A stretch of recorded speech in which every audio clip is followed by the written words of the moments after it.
नमस्कार दोस्तों,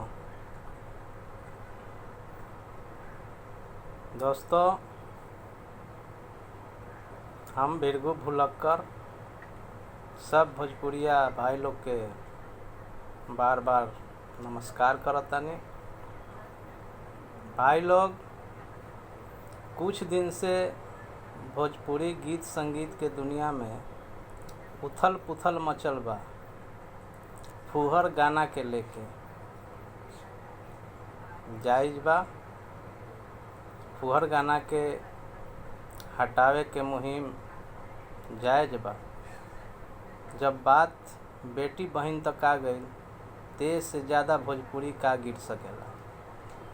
ऐसे फुहर गाना के हटे के चाही। जौन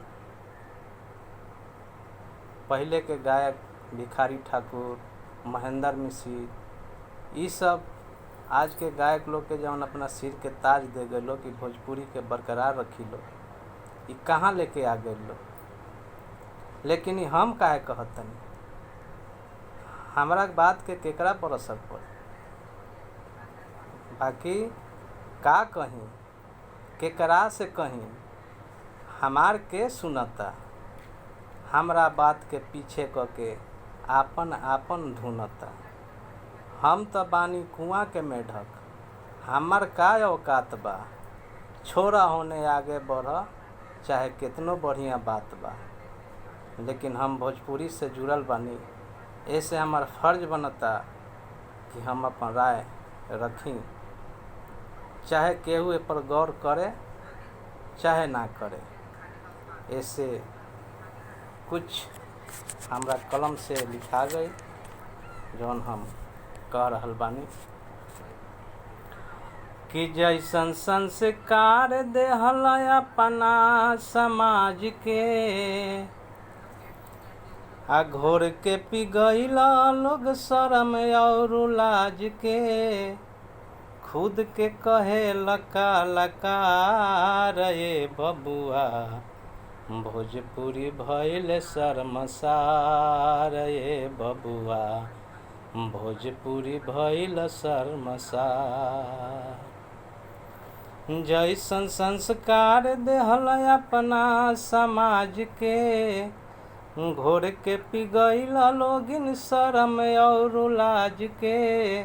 खुद के कहे लका लकार ये बबुआ, भोजपुरी भइल शर्मसार ये बबुआ, भोजपुरी भइल शर्मसार। बोअब बबूर त आम कहाँ पैब, गरी जब काट तब खूब तू चिलैब। बोअब बबूर त आम कहाँ पैब, गरी जब काट तब खूब तू चिलैब। अपना पर पड़ेला त आवेला रोवाई, दोसरा पर माजा लेके लुटल बाही।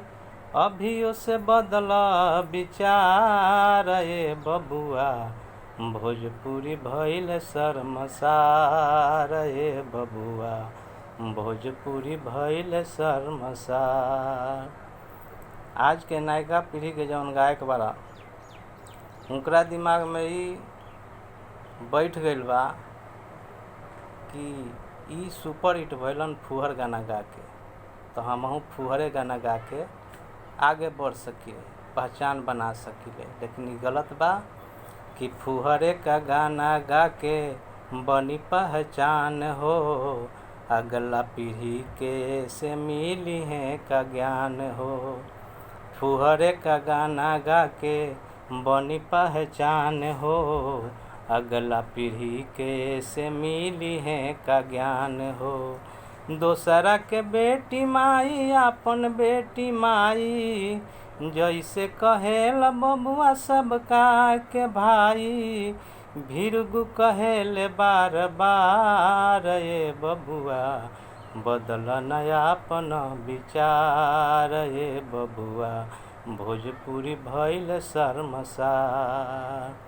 जैसन संस्कार देहल अपना समाज के, धोके पी गईल लोगिन शरम और लाज के। खुद के कहे लकार ए बबुआ, भोजपुरी भइल शर्मसार ए बबुआ, भोजपुरी भइल शर्मसार।